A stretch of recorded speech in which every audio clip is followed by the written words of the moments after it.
Vamos falar um pouco do genocídio brasileiro. Eu quero trazer um vídeo para vocês que trata de um personagem que realmente é chocante, chocante, chocante. Deixa eu ver se está aqui. Eu acho que é aqui, ó. É esse aqui. Vou compartilhar com áudio. Vocês vão saber um pouquinho mais sobre o Carlos Wizard, um bilionário brasileiro, que é peça central no crime da cloroquina. Vou rodar aqui, vamos lá. Gente, eu não vou ocupar mais que 3 minutos. E nesses 3 minutos eu gostaria de fazer uma homenagem ao prefeito da cidade de Porto Feliz, Dr. Cássio Prado. Ele é médico. Ele assumiu um compromisso com a população da cidade. São 55 mil habitantes. Em Porto Feliz, ninguém vai morrer da Covid-19. Ele preparou todo esse protocolo de tratamento inicial, precoce, que é preconizado pelo Ministério da Saúde, e ele preparou um kit. Assim que a pessoa passa a ter os primeiros sintomas da doença, imediatamente ele é diagnosticado, ele recebe esse atendimento, ele recebe o acompanhamento, o tratamento, e sabe o que acontece, gente?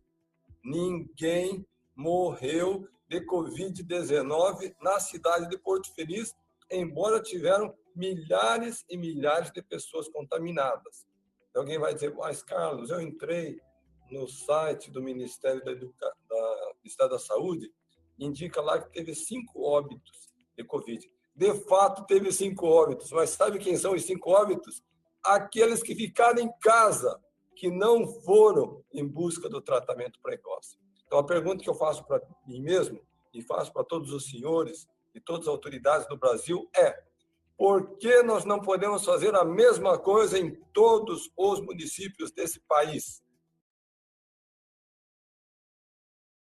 Bom, a gente está mostrando aqui, então, o Carlos Wizard, que é um dos responsáveis pelo genocídio brasileiro, foi assessor especial do Pazuello, dizia que trabalhava voluntariamente, mas pegou uma secretaria lá, um cargo que tinha o papel de buscar os remédios, de liberar a cloroquina importada da Índia para a produção no Brasil, estimulou a distribuição do kit Covid, que era cloroquina e vermectina. Por conta disso, saíram Mandetta, saíram Nelson Teich e saíram também vários secretários do Ministério da Saúde que não quiseram assinar este crime. O Carlos Wizard está convocado pela CPI, financiou um site dizendo Covid tem tratamento sim, esse site foi retirado do ar, financiou também provavelmente os médicos que vendiam a ideia do tratamento precoce contra a Covid. Então, quando você encontrar, esse médico falou sobre isso, sobre aquilo, provavelmente foi patrocinado pelo bilionário que tinha grandes interesses nesta história. E aí, Rodrigo, Florestan, a gente descobre o seguinte: numa investigação como essa, o Bolsonaro ele não entrou na ideia do tratamento precoce por ideologia, por convicção, não, porque tinha alguém pagando, era a privatização do governo. E esse cara falava que estava trabalhando voluntariamente, né? Voluntariamente. Sabe que eu queria só fazer um comentário, Rodrigo? A gente tem que... O Brasil, né, ou a imprensa, de uma maneira geral, cultua muito os bilionários. O bilionário, ele é bem sucedido, ele deve ter uma boa solução para a saúde brasileira. Quando chega um bilionário no governo dizendo o seguinte: olha, igual o Fábio Weingarten falou na CPI, eu gostaria de retribuir ao Brasil tudo que o Brasil me deu, vou trabalhar voluntariamente. Não, esse cara está ocupando um espaço público para fazer grandes negociatas, só que no caso dele era uma negociata assassina.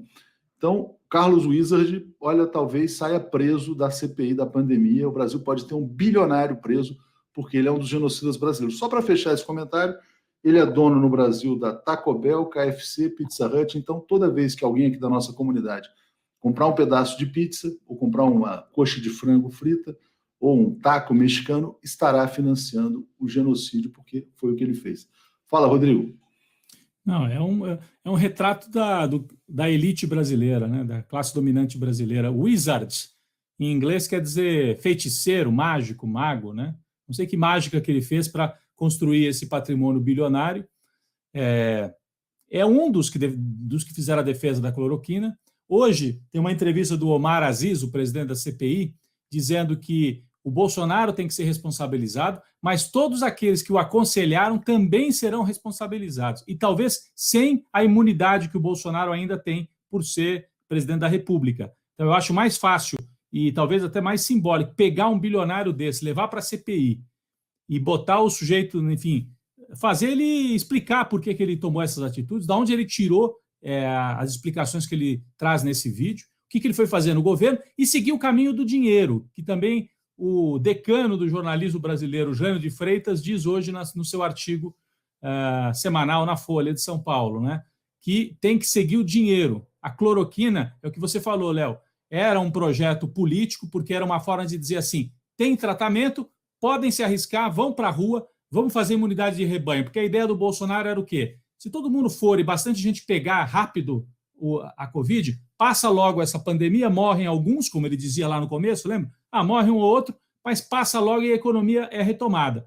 Ele fez um cálculo absurdo, totalmente equivocado. Então, de um lado era cálculo político e de outro, certamente, nós temos que ir atrás do dinheiro.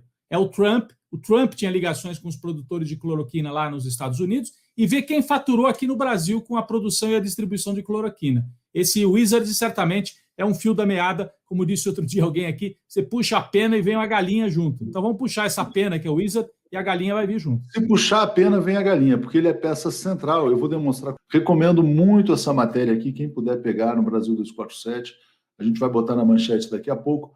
É o passo a passo de como o Carlos Wizard se infiltrou no Ministério da Saúde para espalhar cloroquina. Ele está aqui na foto com o Luciano Hang, porque é da mesma turma, e o Luciano Hang também foi com ele fazer o lobby pela compra de vacinas. Quem fez essa sequência aqui, o Twitter tem dessas coisas, né, Rodrigo? Tem perfis que são muito interessantes. Esse é um perfil chamado Jair Me Arrependi, você deve conhecer o perfil. Vou passar rapidamente aqui. Então ele mostra, ó, fala que a CPI não está indo tão mal e pede para seguir o fio da meada em relação... Peraí, deixa eu só fechar isso aqui e a gente vai lá. Ele foi morar em Roraima, onde tinham lá as pessoas chegando da Venezuela, depois de ser bilionário. Aí de lá disse, não, tem um remédio milagroso, depois que ele voltou, que lá em Roraima supostamente haveria surto de malária, e aí da malária ele traz a cloroquina, né?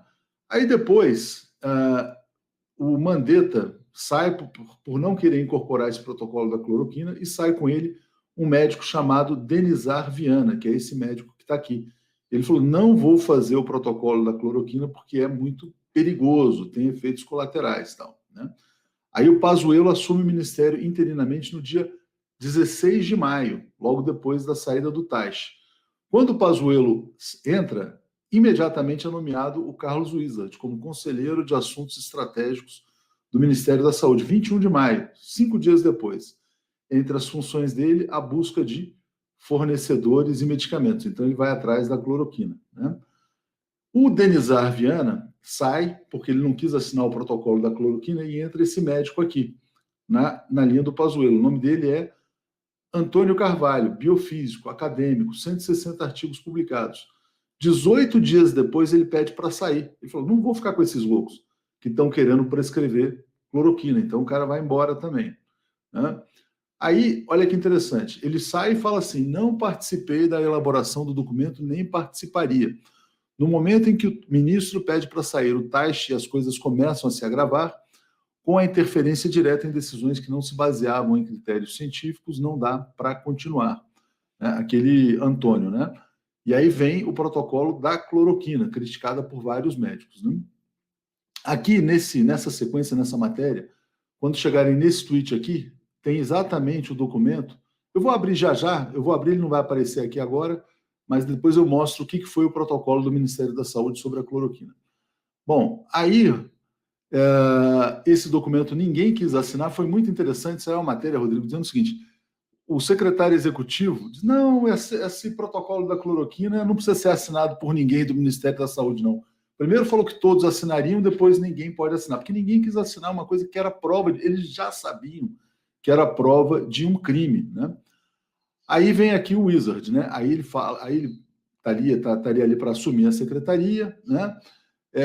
E depois ele dá uma entrevista para a Forbes, essa entrevista aqui, ele fala assim, não, olha, a cloroquina funciona, é eficiente no tratamento, mas se o Bolsonaro falasse que a Coca-Cola cura Covid, o Brasil inteiro ia parar de tomar Coca-Cola. Então ele comparou cloroquina com Coca-Cola. Esse cara é muito estranho.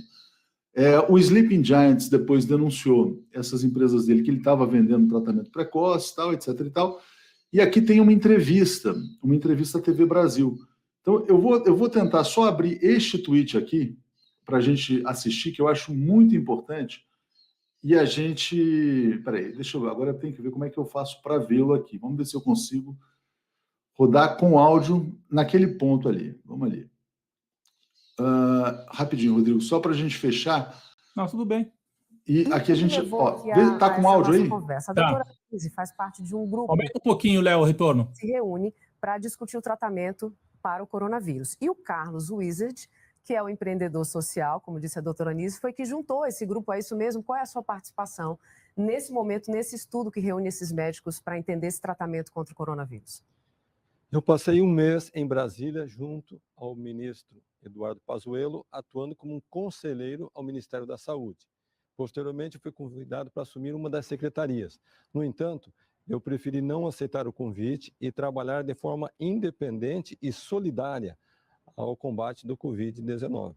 E foi nesse momento que eu tive, então, a oportunidade de conhecer autoridades médicas que são reconhecidas tanto no Brasil como no exterior, como o Dr. Anise Yamaguchi, Dr. Roberto Zeballos, Dr. Anthony Yuan, Dante Serra e muitos outros que participam desse conselho científico independente, ou seja, são voluntários e estão dedicando seu tempo, sua habilidade, sua experiência, compartilhando com a população um tratamento precoce.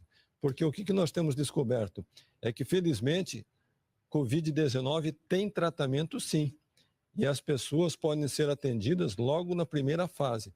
A doutora Anise vai dar mais detalhes sobre esse tratamento, mas o que eu gostaria de salientar é que vários municípios desse país, eu tenho que elogiar a atuação dos gestores públicos que, independentemente de ideologia, eles estão comprometidos em salvar vidas. Entre eles, eu cito o Dr. Cássio Prado, da cidade de Porto Feliz, uma população acima de 50 mil habitantes, e não tem nenhuma morte no município daqueles que foram tratados precocemente. Interessante, Rodrigo, quando ele fala Covid-19 tem tratamento sim, era exatamente o nome do site, é a prova do crime, né? Mas faz um balanço dessa sequência e mostra assim, que eu acho que é importante a gente avaliar o seguinte: dinheiro graúdo aí por trás desse lobby, esse cara foi liberar os remédios, acho muito difícil ele não sair indiciado e eventualmente, né, já criminalizado ali do depoimento. Mas diga, Rodrigo. Não, eu ia dizer que justamente essa frase dele, Covid tem tratamento, é a chave de tudo. A cloroquina foi a chave que eles encontraram para poder fazer esse discurso que era: continuem na rua, continuem trabalhando, não parem a economia. Eles precisavam de alguma coisa que fosse a pílula mágica, né? Isso no século XIX, século XX, começo do século XX, era vendido nas feiras por aí, né?